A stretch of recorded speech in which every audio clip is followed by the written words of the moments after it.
तो भाई लोग कैसे हो। आज मैं आप लोग के लिए लेके आया हूँ राजा और 5 जूतियाँ। चलिए कहानी स्टार्ट करते हैं। उन दिनों चंदनगढ़ राज्य में राजा वृषभान का शासन था। राजा वृषभान और उसकी अति सुंदर पत्नी मृगलोचनी पूरे राज्य में बहुत ही लोकप्रिय थे। वृषभान का एक सेवक था मंगल। वह अत्यंत बलिष्ठ शरीर का स्वामी था। उसका एक ही काम था राजा का पलंग बिछाना। एक रोज पलंग बिछा देने के पश्चात, यह कैसा कोमल व सुगंध मखमली गद्दा है, महाराज के आने से पूर्व एक बार मैं यहाँ लेट कर देखूं। ऐसा सोचकर मंगल ने कमरे में अंधेरा कर दिया और राजा के पलंग पर लेट गया। वाह, कैसा सुखद व आनंददायक बिछोना है। इस बिस्तर पर तो सपने भी बड़े मज़ेदार आते होंगे। मगर कुछ ही देर में मंगल को भी नींद ने आ घेरा। वह आने वाली मुसीबत से बेखबर सो गया।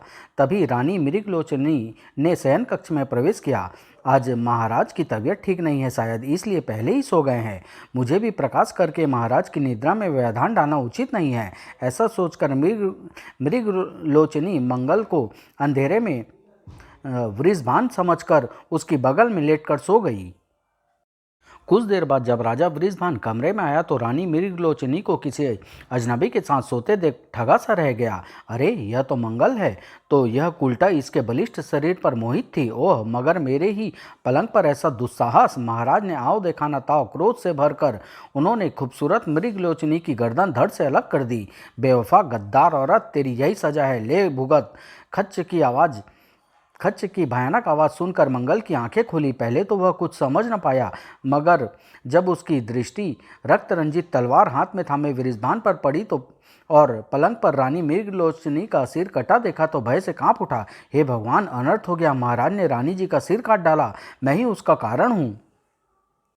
वह महाराज वृषभान के सम्मुख गिड़गिड़ाने लगा। महाराज क्षमा करे, रानी जी को तो आपने निरपराध ही मार दिया। इनकी तो कोई गलती नहीं थी, सारा अपराध तो मेरा ही था प्रभु। नहीं, तुम्हारा कोई अपराध नहीं है मंगल, तुम निर्भय रहो। दोस्त तो इस जहरीली नागिन का ही है। यह खूबसूरत भी तो इतनी थी कि अच्छे भले आदमी का भी इमाम खराब कर देती। नहीं महाराज, आप बड़ी ज़बरदस्त गलतफहमी के शिकार हो गए हैं और इस सब का कारण मैं हूँ। मेरे कारण लोकप्रिय रानी की हत्या हो गई। देखो, मैंने तुम्हें क्षमा किया है तो इसका मतलब यह नहीं कि तुम इस नीच की वकालत करो। अब अगर एक भी शब्द तुमने इस विषय में कहा तो तुम्हारा भी सिर काट काट डालूंगा, समझे। लोकप्रिय रानी, ऐसा करो, इसके सिर को कहीं जंगल में फेंक आओ और इसका धड़ लेकर शहर के चौराहे पर बैठ जाओ। सुना? जी महाराज। और इस धड़ को देखकर जो भी आदमी कुछ कहे उसे एक कागज पर लिख लाओ। हम भी देखेंगे यह कितनी लोकप्रिय थी। उल्टा नीच। वृषभान को क्रोध और घृणा की आग में इस कदर जलता देखकर मंगल ने खामोशी रहना उचित समझा। इस वक्त महाराज क्रोध में है। अगर मैंने असली बात बता दी तो महाराज मुझे जरूर मार डालेंगे। मंगल रानी मृगलोचनी के निर्जीव धड़ को लेकर कागज कलम के साथ चौराहे पर जा बैठा, मगर राजा के भय के कारण कोई कुछ नहीं बोला। संयोग से उस रोज पड़ोसी राज्य विक्रमपुरी के राजा विक्रमसेन की तीनों लड़कियां सोमवती, पुष्पवती और रूपवती मर्दाने भेष में चंदनगढ़ में घूम रही थी। चंदनगढ़ को हमने प्रशंसा के अनुरूप ही पाया पुष्पवती। हाँ बहन सोमवती, चंदनगढ़ की ऐश्वर्य ही देखने के लिए तो हम सब गुप्त रूप से पुरुष वेश में यहाँ आई है। मैं तो यहाँ के राजा वृषभान को देखने आई हूँ। मैंने उसके रूप व वीरता की बड़ी तारीफ सुनी है।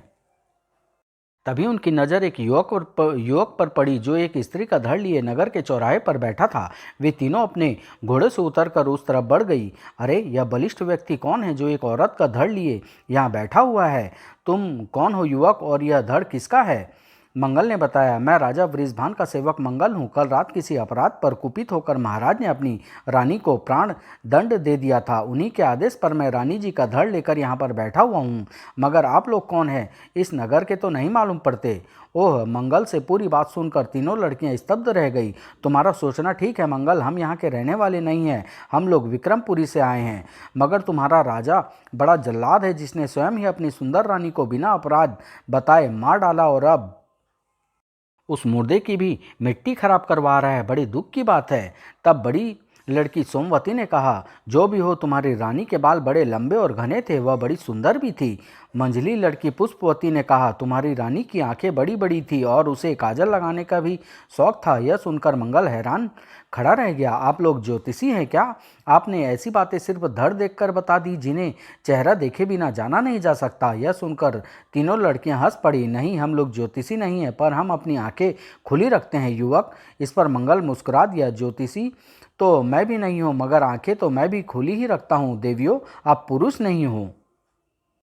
तब छोटी लड़की रूपवती ने अपनी मूछें उतार कर कहा, वास्तव में तुम बहुत चतुर हो युवक। अब जब तुम्हें असलियत पता लग ही गई है तो सुनो, अगर तुम्हारी रानी की जगह मैं होती तो तुम्हारे राजा को खूब धोखा देती, खूब परेशान करती और उसके खूब पैसे खर्च करवाती। आखिर में सबके सामने भरी सभा में उसे 5 जूतियां भी मारती और वह मेरा कुछ भी नहीं बिगाड़ पाता।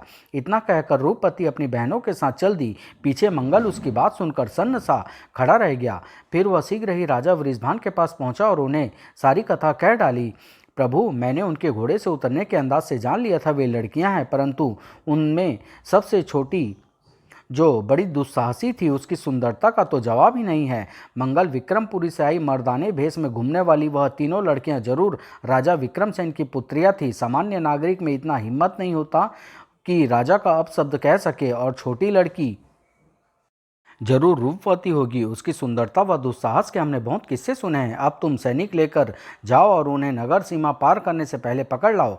कुछ ही समय बाद सैनिक उन तीनों राजकुमारियों को पकड़ कर ले आए। अब तुम सब जाओ, इन राजकुमारियों से हमें कुछ बातें करनी हैं। सैनिकों के जाने के बाद राजा वृषभान ने सोमवती से प्रश्न किया, तुमने कहा था कि हमारी रानी मृगलोचनी के बाल बहुत लंबे व घने थे और वह बहुत सुंदर थी। बात तो तुम्हारी ठीक है, मगर इसे सिद्ध करो।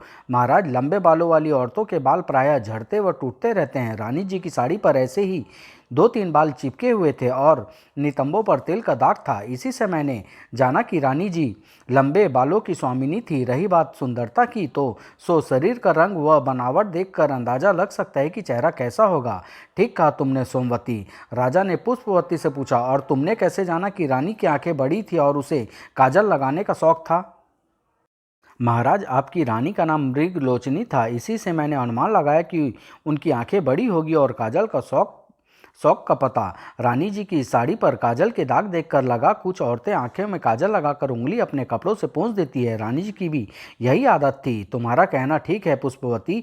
अब महाराज वृषभान ने रूपवती से पूछा, और तुमवती, तुमने जो कुछ कहा उसे सिद्ध कर सकती हो या नहीं? महाराज, पहले मैंने क्रोधवश ऐसा कह दिया था, परंतु अभी आपको देखते ही मेरा सारा क्रोध शांत हो गया है और मैं अपनी कही हुई बात के लिए शर्मिंदा हूँ। मगर आप चुनौती देते हैं तो मैं अपनी कही हुई बात को अवश्य सिद्ध करके दिखा सकती हूँ। यह सुनकर रूपवती की दोनों बहनें घबरा गई और स्वयं महाराज सकपका गए। उनका ख्याल था कि रूपवती उनके सामने आते ही गिड़गिड़ाकर क्षमा मांगेगी, लेकिन यहाँ तो मामला ही कुछ और था। देखो रूपवती, हमारा क्रोध भी अभी तुम्हारा रूप देखकर शांत हो गया था और हम तुम्हारा अपराध क्षमा करके तुमसे विवाह करने के लिए सोच रहे थे, मगर अब अगर तुम अपनी कही बात पूरी करके दिखाओगी तभी हम तुमसे विवाह करेंगे। यदि आपसे विवाह के लिए यही शर्त है तो मैं अवश्य इस शर्त को पूरा कर दूंगी, और अगर तुम ऐसा नहीं कर पाई तो तुम ही कहो तुम्हें क्या सजा दी जाए। महाराज, अगर मैं सफल ना हो सकी तो मुझे वही सजा मिले जो आपकी रानी मृगलोचनी को मिली थी। यह सुनकर सभी को सांप सूंघ गया और फिर राजा वृषभान बड़े अन्य मनस्क से स्वर में बोले, यदि कोई और ऐसा दुस्साहस करता तो हम अभी उसका सिर काट डालते, मगर तुम्हारा दुस्साहस पर भी हमें प्रसन्नता हो रही है। खैर बताओ, तुम किस दिन अपनी शर्त पूरी करके दिखाओगी? महाराज, मुझे अपनी शर्त पूरी करने के लिए 3 महीने का समय चाहिए और आपका थोड़ा सा सहयोग। यह जीत छोड़ो रूपवती, यही क्या कम है कि महाराज ने अभी तक तुम्हें जान से नहीं मारा? यह मेरा सौभाग्य है कि महाराज ने मेरा अपराध क्षमा कर मुझसे विवाह करना चाहा। खैर, तुम हमसे क्या सहयोग चाहती हो रूपवती? महाराज, मैं चाहती हूँ कि मेरे रहने के लिए आप शीघ्र ही नदी किनारे एक छोटा सा सुंदर महल बनवा दें। जब तक शर्त पूरी न हो मैं वहीं रहूँगी, और मुझे अपनी शर्त पूरी करने के लिए आप 18 सहस्त्र स्वर्ण मुद्राएं मुझे दे दें, ताकि आवश्यक खर्चों में मुझे परेशानी ना हो। महाराज मुस्कुराए, अगर मैं यह सहयोग दूंगा तो तुम्हारी शर्त का एक हिस्सा तो वैसे ही पूरा हो जाएगा। आप भूलते हैं महाराज, मैं राजकुमारी हूँ। अपने खर्च के लिए 15-20 सहस्त्र स्वर्ण मुद्राएं मैं अपने पिता से भी ला सकती हूँ, पर उसमें ज़रा वक्त लगेगा। इसलिए मैंने आपसे कहा। तुम्हारी बात ठीक है, और फिर मेरा खर्चा करवाने वाली बात उतनी महत्वपूर्ण नहीं है। यह मेरे सहयोग से पूरी भी हो जाए तो कोई कोई बात नहीं, असल बात तो भरी सभा में मुझे 5 जूतियाँ मारने की है, इसलिए हम खर्चा देने को तैयार हैं।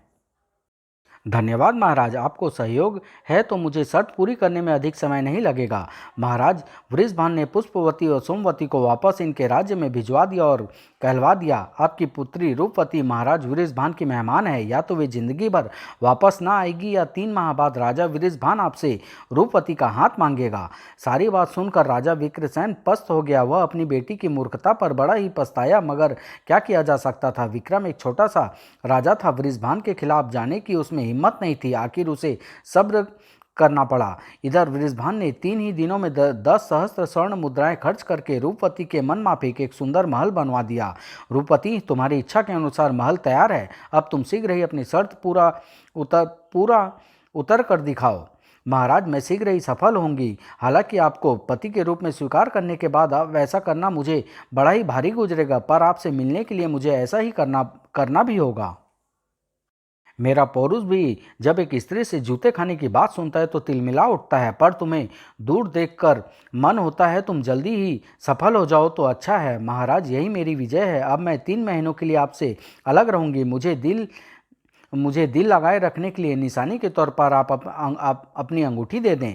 राजा वृषभान ने अंगूठी लेकर और खर्चे के लिए 8 सहस्त्र स्वर्ण मुद्राएं लेकर रूपवती अपने लिए बनाए गए नदी के किनारे महल में चली गई और वहां रहने लगी। उसने कुछ पुस्तक व नक्शे मंगवाए और चंदनगढ़ के आसपास की भौगोलिक स्थिति व राजाओं के इतिहास का अध्ययन किया और फिर कागजों पर एक संदेश लिख कर उसकी बत्तियां बनाकर बोतलों में बंद करके नदी में बहाने लगी। संदेश था, जो कोई भी मुझसे विवाह करना चाहे नदी किनारे वाले महल में आकर मुझसे मिले। अब मेरी योजना अनुसार काम हो जाए तो बात बने। और बात बनी। माधव नाम के बंजारा जो उस नदी में नहा रहा था, उसने पानी में बहती जा रही एक बोतल देखकर उत्सुकतावश उसे पकड़कर खोल लिया और उस बोतल में बंद कागज की बत्ती को खोलकर पढ़ा, जिसे भी मुझसे शादी करनी हो नदी किनारे वाले महल में आकर मुझसे मिले। कमाल है, यह संदेश कौन भेज रही है और पता नहीं उस लड़की पर क्या मुसीबत आ पड़ी है जो ऐसे विचित्र तरीके से शादी का पैगाम भेज रही है। जो भी हो, मैं एक बार उससे मिल कर तो आऊं। और वह बंजारा माधव नदी के बहाव की उल्टी दिशा में रूपवती को ढूंढता हुआ चलने लगा। पानी के बहाव के साथ साथ यह बोतल यहाँ आई थी, यानी वह लड़की यहीं कहीं पीछे रहती होगी। चल कर देखता हूँ।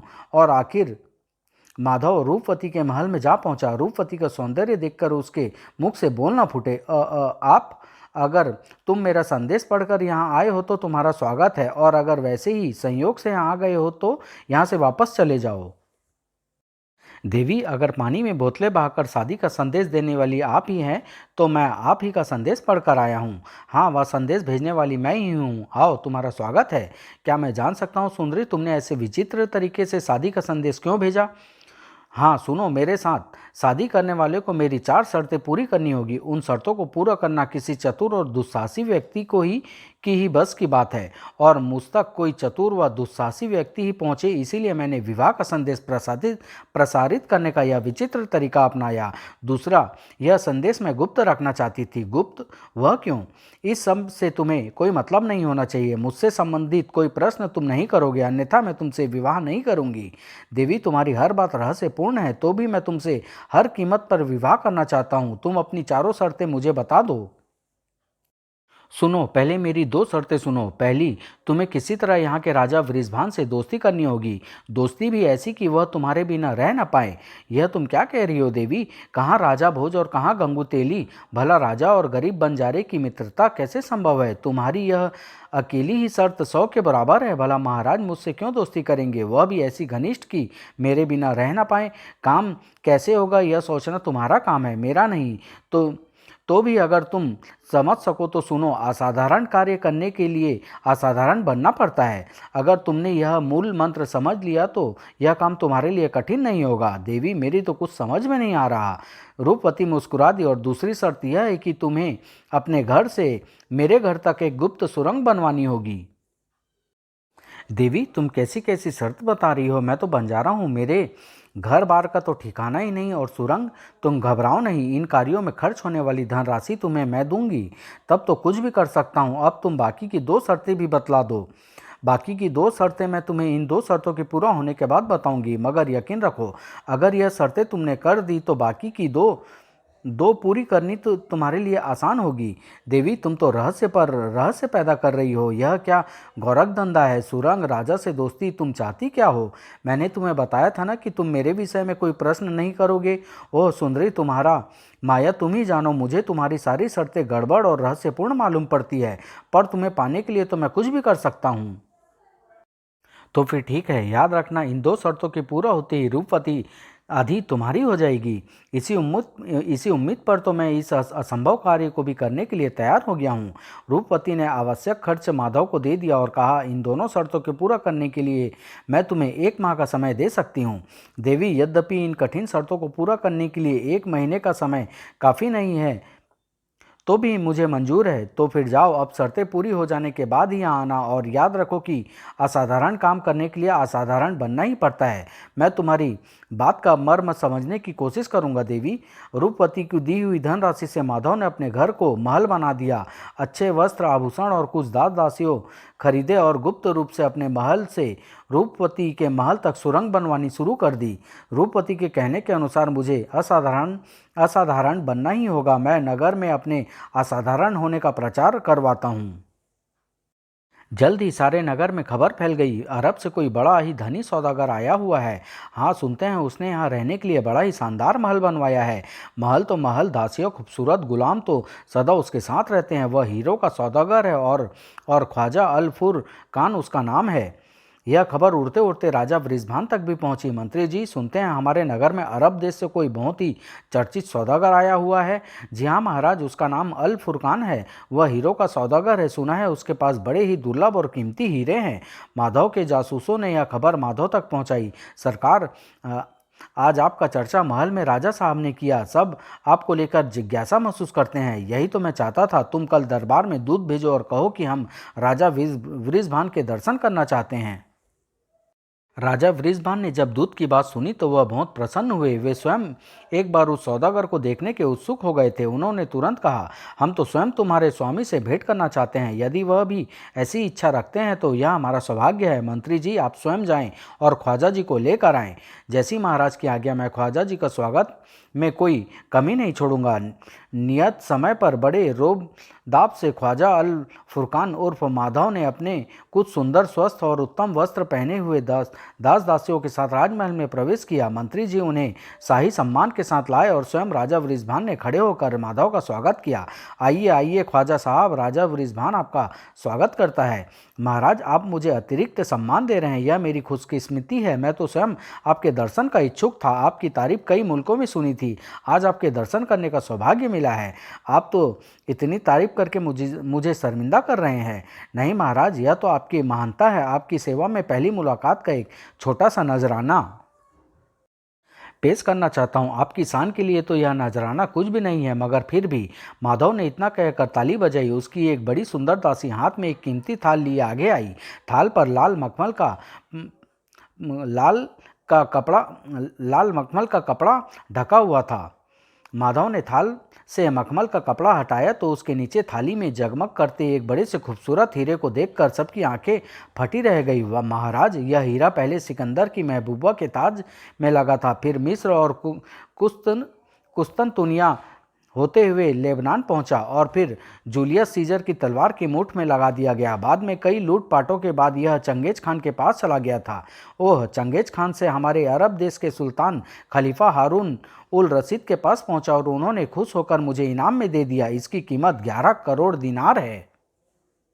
इतने कीमती हीरे की बात सुनकर सारी सभा के मुंह आश्चर्य से खुले रह गए। यह तो तुम्हारी महानता है मित्र, जो इतना कीमती तोहफा भी छोटा सा कहकर दे रहे हो। सिर्फ माधव जानता था कि उसने 2 सहस्त्र स्वर्ण मुद्राओं के बदले वह नकली हीरा तैयार करवाया था। मौका देखकर वह कहने लगा, महाराज, जब आपने मुझे मित्र कहा तो फिर तोहफे की कीमत से क्या लेना।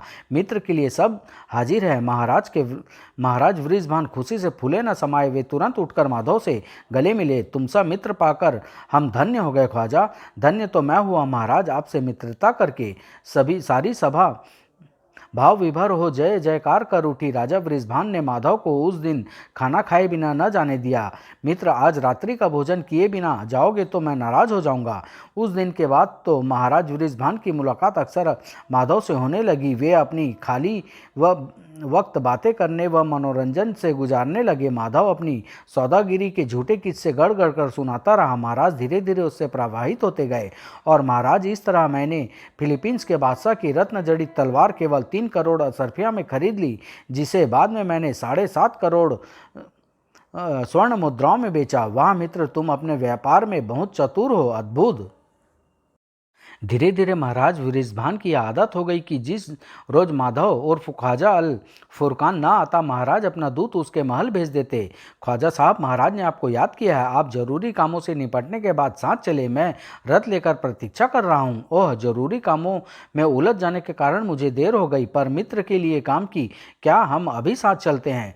महीने भर में महाराज वृषभान से माधव की दोस्ती इतनी गाढ़ी हो गई कि उन्हें दिन में 2-3 बार माधव से मिले बिना चैन नहीं आता था। इधर माधव के घर से रूपवती के महल तक सुरंग भी बनकर तैयार हो गई थी। माधव ने रूपवती से जाकर मुलाकात की।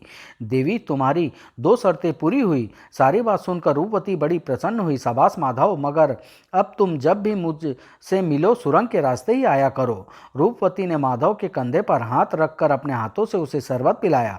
आज रूपवती आधी तुम्हारी हो गई माधव। माधव की बुद्धि जड़ हो गई। उसने उत्साह में आकर कहा, रूपवती, अब मैं और प्रतीक्षा नहीं कर सकता। तुम जल्दी से अपनी 2 शर्तें कहो, मैं उन्हें पूरी करूंगा। रूपवती माधव को अधीर होते देख हंसी। बताती हूँ माधव, बाकी की 2 शर्तें पूरी करना तो अब तुम्हारे लिए बच्चों का खेल होगा। रूपवती ने वृषभान से निशानी के तौर पर ली हुई अंगूठी माधव को दे दी। तुम्हें यह अंगूठी पहनकर राजा से चौपड़ खेलनी होगी। इस तरह की राजा की नज़र इस अंगूठी पर जरूर पड़ जाए। यह भला क्या शर्त हुई देवी? प्रश्न मत करो। राजा की नज़र अंगूठी पर पड़ जाएगी तो वह किसी बहाने से खेल बंद करेगा। तब तुम्हें फौरन सुरंग के रास्ते यहाँ आकर मुझे अंगूठी देनी होगी। पता नहीं क्या गौरव धंधा तुम रच रही हो। खैर, मैं कल राजा को अपने महल में बुलाकर चौपड़ खेल लूँगा। और दूसरी शर्त तो और भी आसान है। तुम्हें अपने महल में एक दावत का प्रबंध करना होगा, जिसमें राजा और सभी बड़े नागरिक निमंत्रित होंगे। बाकी बातें मैं तुम्हें दावत के वक्त समझा दूंगी। वह तो ठीक है रूपवती, पर तुम्हारी दी हुई धनराशि सब समाप्त होने जा रही है। इतनी भारी दावत को मैं भला कैसे आयोजन कर पाऊंगा सुंदरी? क्यों, सारे नगर में तुम एक हीरो के व्यापारी के रूप में प्रसिद्ध हो चुके हो। राजा तुम्हारा मित्र है। अगर तुम उधार भी लोगे तो लोग अपना सौभाग्य मानेंगे। वे तो बिना दाम दाम लिए भी तुम्हारा काम करके तुम्हें वह राजा को प्रसन्न करने की कोशिश करेंगे। रूपवती, तुम न जाने क्या मायाजाल फैला रही हो। कहीं मुझ गरीब आदमी को फंसवा मत देना। रूपवती फिर मुस्कुराई। तुम पुरुष होकर भी घबरा रहे हो, फिर मैं भी तो तुम्हारे साथ हूँ। देवी, मुझे लग रहा है कि कहीं ना कोई षड्यंत्र तुम्हारी इन रहस्यपूर्ण बातों के पीछे जरूर छिपा है। फिर भी मैं तुम्हारा कहा मानने को विवश हूँ। देवी, तुम अकारण ही परेशान हो रहे हो। भूल गए क्या इन दोनों शर्तों के पूरा होते ही मैं तुम्हारी हो जाऊंगी? बेचारा माधव रूपवती के सौंदर्य जाल और उसकी मीठी मीठी बातों के फंदे में फिर से फंस गया और आगे आने वाली मुसीबत से बेखबर वह राजा को अपने महल में चौपड़ खेलने ले आया। मित्र, आज मेरे गरीब खाने में भी चलकर उसका भाग्य चमकाओ। मैं तो रोज ही तुम्हारे यहाँ आता हूँ, तुम कभी मेरे यहाँ नहीं गए। हाँ हाँ, क्यों नहीं, आओ आज तुम्हारे यहाँ ही चलते हैं ख्वाजा। चौपड़ खेलते खेलते जब राजा वृषभान की नज़र माधव की उंगली में पड़ी, अपनी अंगूठी पर गई, तो वह चौंक पड़ा। यह अंगूठी तो मैंने रूपवती को निशानी के तौर पर दी थी। यह ख्वाजा की उंगली में कैसे आ गई? राजा की नज़र इस अंगूठी पर पड़ गई। आखिर मेरा काम खत्म हुआ। अब देखूं यह क्या कहता है। राजा का मन फिर खेल में ना लगा। यह अंगूठी ख्वाजा अल फुरकान के पास कैसे पहुंच गई? कहीं रूपवती अल फुरकान के साथ नहीं? नहीं, मगर फिर अंगूठी मुझे रूपवती से जाकर मिलना होगा। क्या बात है मित्र, तुम कुछ परेशान से हो? तुम्हारा मन खेल में नहीं लग रहा है। हाँ, मेरे सिर में दर्द हो रहा है दोस्त, क्षमा चाहता हूँ, मैं चलूँगा। सिर में दर्द हो रहा है और तुम जाना चाहते हो? नहीं नहीं, तुम यहीं विश्राम करो, मैं किसी कुशल वैद्य को बुलवाता हूँ।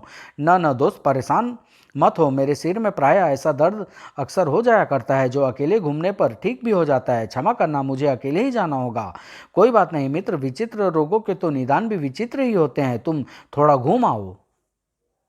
राजा वृषभान के निकलते ही माधव सुरंग के रास्ते रूपवती के पास पहुंचा। यह लो अपनी अंगूठी। राजा तो इसे देखते ही बेचैन हो गया था और सिर दर्द का बहाना लेकर चला गया।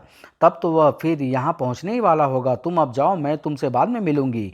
वह यहाँ आएगा? खैर, माधव सुरंग के रास्ते वापस लौट गया। उसके जाने के कुछ समय बाद ही राजा वृषभान वहां पर पहुंचा। आइए महाराज, आपका स्वागत है। रूपवती, मैंने जो वो अंगूठी तुम्हें दी थी वह कहाँ है? तुमने कहीं खो तो नहीं दी? आप तनिक विश्राम कीजिए राजन, यह शीतल पेय पीजिए। आखिर आते ही आप अंगूठी को लेकर इतने प्रश्न क्यों पूछ रहे हैं? नहीं रूपवती, विश्राम तो बाद में करूंगा। पहले वह अंगूठी तुम नहीं जानती मैं उस अंगूठी के कारण कितना परेशान हूँ। यदि ऐसा है तो लीजिए, वापस ले लीजिए अपनी यह अंगूठी। राजा वृषभान अंगूठी रूपवती के पास देखकर हैरान रह गया।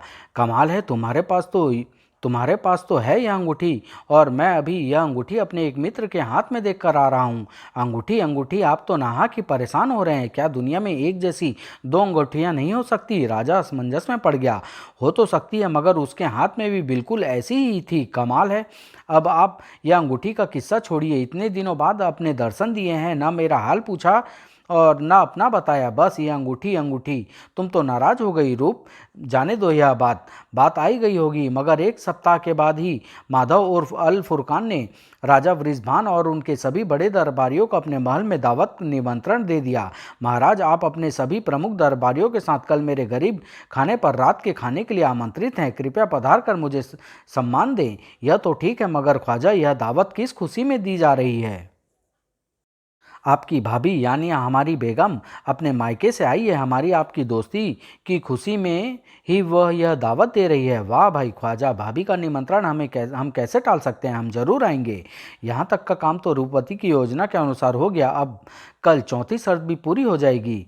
अगले दिन ख्वाजा उल फुरखान उर्फ माधव के महल में दावत का शानदार आयोजन हुआ। सभी अमीर उमराव और प्रमुख दरबारी और स्वयं राजा वृषभान भी दावत में उपस्थित थे। यह सब तो हुआ दोस्त, अब उनसे तो मिलवाओ जिनकी वजह से यह शानदार दावत खाने को मिली। जी हाँ, क्यों नहीं। और माधव पर्दे के पीछे से रूपवती को बाहर ले आया। दोस्त, लो मिल लो अपनी भाभी से, यही है हमारे घर की चांद। आदाब आदाब। वाह वाह, राजा वृषभान के होश उड़ गए। यह ख्वाजा की बीवी है या रूप? हे भगवान, यह क्या हो रहा है? कहीं रूपवती ने मुझे पर धोखा देने और परेशान करने की अपनी शर्त पूरी तो नहीं कर दी? कहीं उसने ख्वाजा से शादी तो नहीं कर ली? कहो मित्र, कैसी लगी हाँ तुम्हें हमारी बेगम? बहुत ही सुंदर। तुम्हारी बेगम वाकई बहुत ही खूबसूरत है। फिर राजा वृषभान का दिल दावत में नहीं लगा। वह दावत खत्म होते ही रूपवती के महल की ओर चल दिया। थोड़ी देर और रुकते मित्र? नहीं ख्वाजा, कुछ बहुत जरूरी काम से मुझे जाना है। मैं कल कल फिर मिलूंगा तुमसे। रूपवती ने राजा को विदा लेते देखा तो वह भी सुरंग के रास्ते से अपने महल की ओर चल पड़ी। राजा वृषभान जब रूपवती के महल में पहुंचे तो रूपवती अपने कपड़े बदलकर राजा के स्वागत के लिए तैयार हो चुकी थी। आज हम बहुत परेशान हैं रूप, या तो तुम हमें धोखा दे रही हो और या फिर आज चमत्कार हो गया है। यह संयोग नहीं हो सकता। क्या हुआ महाराज? आज तो आपके होश ही उड़े हुए हैं और मुझ पर भी धोखे का इल्जाम लगा रहे हैं। बात ही ऐसी है रूप, मैं अभी अभी तुम्हें अपने मित्र के घर देख कर आ रहा हूँ। मुझे आप कैसी बहकी हुई बातें कर रहे हैं? बिल्कुल यही शक्ल, यही रूप, यही रंग, यही चाल, यही बाल, यही चाल, यही अदा, वही आवाज़। कमाल है। फिर क्या वह मेरे दोस्त की बीवी है? पता नहीं क्या चक्कर है। आज राजकार्य की अधिकता से थक गए हैं, विश्राम करें। नाहक परेशान ना हो। एक शक्ल की दो औरतें हो सकती है नहीं महाराज? होने को तो क्या नहीं हो सकता रूप, पर एक एक तिल तक मिलता था। तुम मुझे धोखा तो नहीं दे रही ना? यह क्या कह रहे हैं महाराज? मैं भला वहां जाकर आपसे पहले यहाँ कैसे आ सकती हूँ? मैं तो आपके दोस्त को जानती तक नहीं। आपकी नीयत बदल गई है महाराज। पहले अंगूठी और अब ये। आप पहरेदारों से पूछ लो अगर मैं बाहर गई हूँ तो। अरे अरे, तुम तो रोने लगी। मुझे क्षमा करो, मेरा मतलब यह नहीं था, पर मैं क्या करूं, मेरा दिमाग ठिकाने पर नहीं है। ओह, आगे क्या हुआ? राजा वृषभान की परेशानियों का क्या अंत हुआ? क्या रूपवती अपनी शर्त पूरी कर पाई? उस बंजारे माधव का क्या हुआ? आदि सवालों का जवाब अगले अंक में। चतुर राजकुमारी और चोर राजा समाप्त।